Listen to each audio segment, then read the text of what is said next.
Alrighty, ladies and gentlemen, welcome to this episode of the Dan Dawson Show. So what I have here for you is a special Georgia election warning. You see, what happens is there's not a lot of socialists in the South. So you're not exposed to it. You don't see the reality of it.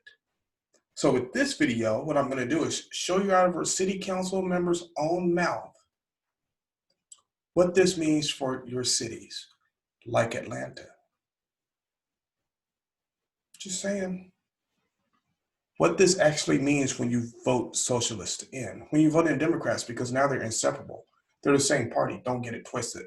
It's the Democrat Socialist Party, right? The only thing they're missing are mobs of young people running around enforcing their will. Oh, actually they have that. It's called BLM and Antifa. All they're missing is identifying brand or identifying slogan. Oh, wait, they have that. It's called defund the police.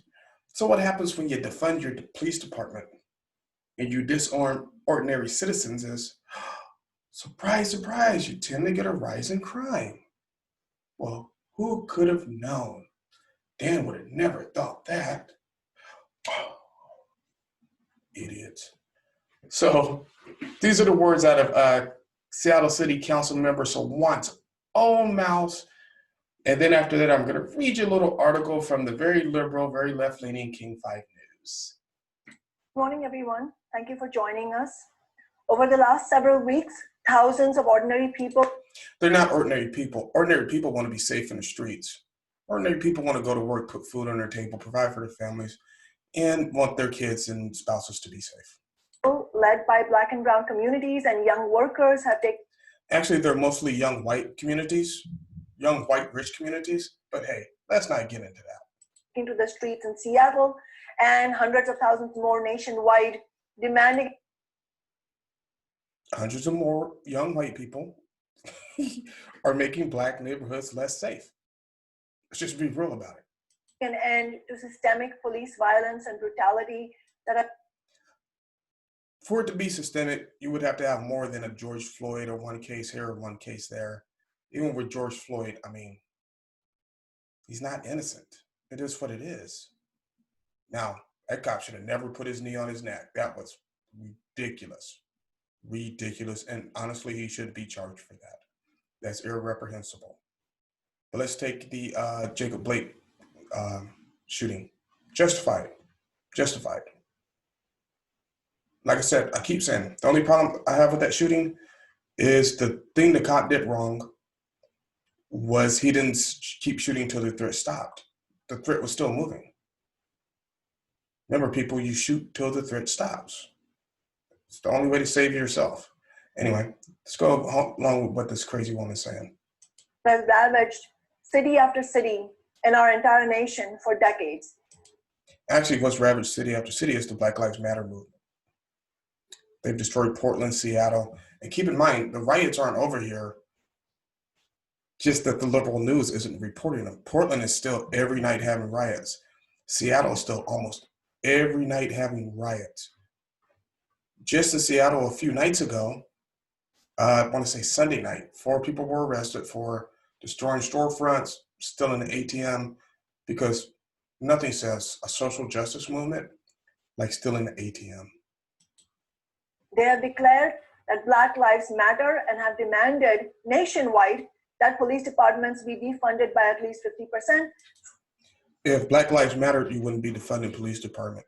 What you do is have a reach out to the Black community to have more Black police officers. See, that tends to make sense to me. Oh yeah, so while speaking of the police, congratulations to my nephew, William Crenshaw, become a cop, so love you, nephew. Keep up the good work. Seattle's movement is demanding that Seattle Police Department be defunded by at least 50%. My office and my organization, Socialist Alternative, have... Let me rewind that for you, just in case some of you didn't catch it. Nationwide, that police departments be defunded by at least 50%. Seattle's movement is demanding that Seattle Police Department be defunded by at least 50%. My office and my organization, Socialist Alternative, have been proud to have marched with the community every step of the way. And of course, as so. She means led the riots. Because remember, she led the rioters to Mayor Judy Jerkinson's house.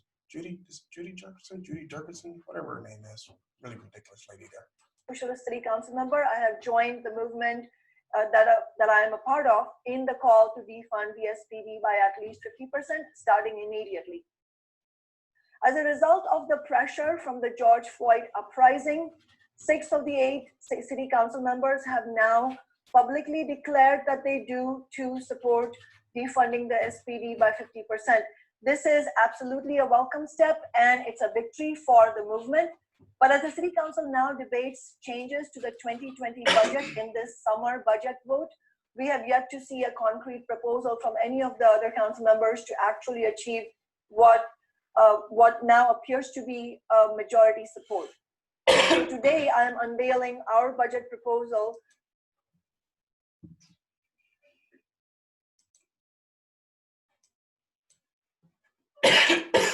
Sorry, ladies and gentlemen. So, now let me read you this article. King 5 News, who's so liberal, even though, so where the King 5 news station is located, it's almost right in the heart of downtown Seattle. It's right down by Seahawks Stadium, right by the baseball field, right across from the Boeing field. It's right in the heart. So, and this is from King 5. Seattle's 2021 budget includes millions for community programs and 18% cuts to police. The Seattle City Council approved the city's 2021 budget on Monday by slashing the police budget, though not as much as activists wanted. I applaud the City Council for taking a more deliberate and measured approach to the 2021 Seattle Police Department budget than occurred this summer, which led to the resignation of former Seattle Police Department Chief Carmen Best, who is a Tacoma girl. So, yay. We've crafted a 2021 budget that was Mayor Jenny Durkin. I keep messing her name up. Maybe she should change it. It's confusing. Change something like, I don't know, Judy Hitler or Jeannie Hitler or something like that. That would just be less confusing for me. So if she's willing to do me that favor, I would greatly appreciate it. We've crafted a 2021 budget that invests in what we need most: affordable housing, public health measures, community safety, the environment, and economic recovery. Said Council Member Teresa Moscata, another well-known socialist, chair of the Budget Committee.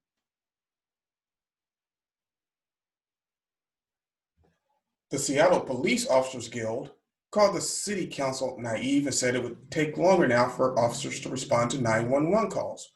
You're going to see crime rise, and we're already seeing increased homicide rates that we haven't seen in decades.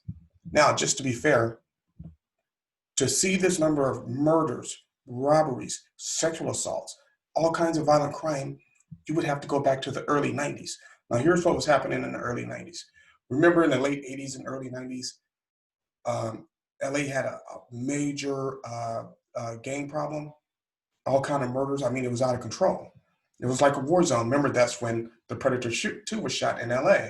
And people were like, yeah, that's what the streets look like. So, well, a lot of those guys, because Seattle is not far from Los Angeles, a lot of those gang members came here and crime spiked, and the police weren't prepared to deal with it because they had never seen crime like this before. And it was outrageous. So this is what they're taking you back into. So if you have family members that live in Georgia, Texas, Florida, Arizona, New Mexico, one of these red states who are leaning towards the socialists because they're promising them everything, make sure you show them this video. Because if they go socialist, if they go blue, in a few years, they're going to be in hell, just like Seattle is. You won't be able to walk down the streets, just like you can't do in Seattle, just like you can't do in Portland. You can't even walk down the street if you're a regular citizen, not without being armed. But see, first what these little socialists like this crazy lady do is they strip law-abiding citizens of their ability to own firearms. So now if you look at this trend, see, it's occurring on a nationwide basis. Now that Biden is in there, because guess what he's talking about doing? His major push is destroying the Second Amendment. So ask yourself this. If these people are turning criminals loose, because keep in mind, at the same time that Washington and Oregon and California and New York and Chicago are exploding with crime, they're also turning violent criminals free. They have this no bail program. All of those states I just mentioned, all those places I just mentioned, have the no bail program. It's a signature signing thing to get out. And then you get out on bail because it's not fair to poor people having to pay cash bail. Cash bail ensures you're going to return. So what do these guys do? Sign their name, get out, commit a crime, go back to jail, sign their name, get out, go back, commit another crime. Meanwhile, citizens aren't armed to protect themselves. If that's what you want in your state and you allow it to happen, you support it, you vote for it, then you get what's coming to you. See, now if karma were a real thing, only supporters of liberals would be getting robbed, mugged, raped, murdered, but that's not the way it is. It affects all of us. So the last stand we have is to defend that Second Amendment, because with idiots like this in charge, the day is coming when you're probably going to have to drop the hammer on somebody. And you read from the article here, the news sources protect them. They protect people like this. They don't call out the danger. King 5, you can watch King 5. You'll almost never, even though we have the highest rates of crime since the 1990s, what are they talking about? Oh, kittens and trees. Every morning, that's all they talk about. Oh, Mike from Spokane carved a wooden statue. Oh, this guy's planting Christmas trees to help with the carbon footprint. They live in a la-la world. Meanwhile, the things that affect you, your safety, your health, your ability to work, they don't care about. They don't even mention. Now, I don't watch CNN, but I'm guaranteeing you haven't seen one coverage. For those of you that watch CNN, if you'll tell me about it, sometimes I would appreciate it. That way I don't have to watch it. And Dan appreciates the sacrifice you're making for your nation by watching that piece of crap. They don't mention stuff like this. See, they don't want you to see the reality of socialism until you're already in it, because then you'll see it front and center, like I do. So, hey, if you're in a red state, be liberal all day. You have that right. But once your state turns liberal, don't run and complain. Here's what I would like.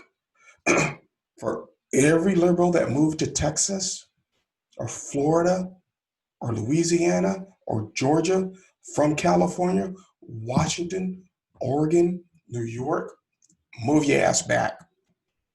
Go back and live in the shit you created, the shithole. Go back. Ridiculous.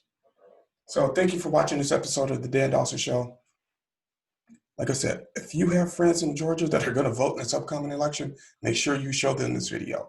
Make sure you start sending them YouTube clips of the riots in Seattle, Portland, of the crime statistics in Chicago, New York, so they can see what socialism is really like. Remember the thing about socialism? You can vote your way into it. You have to shoot your way out. Keep your powder dry, my friends. Like, share, subscribe. Do what you got to do.